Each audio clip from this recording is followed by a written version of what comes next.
मी देवहूती गांजापूरकर आणि तुम्ही पाहत आहात गल्ली ते दिल्ली. वाराणसीतील ज्ञानव्यापी संकुलाचा ASI सर्वेक्षण अहवाल गुरुवारी रात्री सार्वजनिक करण्यात आलाय. 839 पानांचा हा अहवाल हिंदू मुस्लिम बाजूने सादर करण्यात आलाय. यानंतर हिंदू पक्षाचे वकील विष्णू शंकर जैन यांनी पत्रकार परिषद घेतली. अहवालात मंदिराचे 32 पुरावे सापडले असल्याचा दावा त्यांनी केलाय.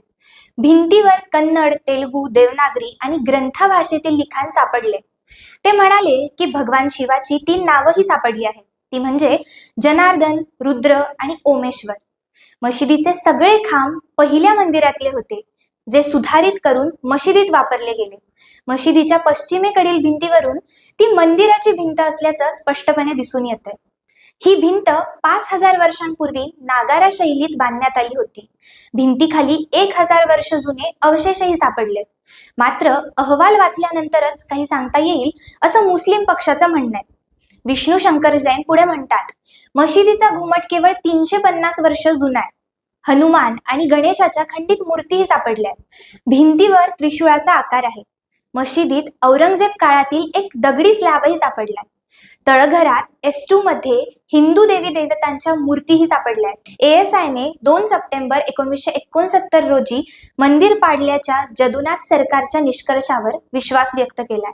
वाराणसी न्यायालयाने 24 जानेवारी रोजी दोन्ही पक्षांना सर्वेक्षण अहवालाच्या हार्ड कॉपी देण्याबाबत निर्णय दिलाय.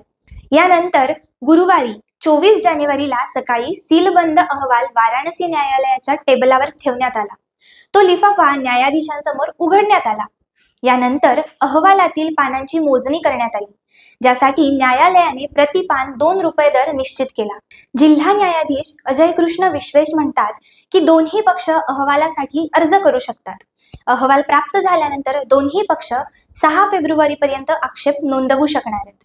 यानंतर हिंदू बाजूकडून विष्णू शंकर जैन आणि सुधीर उपाध्याय, 4ही वादी महिला आणि मुस्लिम बाजूचे वकील अखलाक अहमद यांच्यासह 13 जणांनी अहवालासाठी अर्ज केलाय. त्यानंतर अहवालाची छायाप्रत तयार करण्यात आली आहे.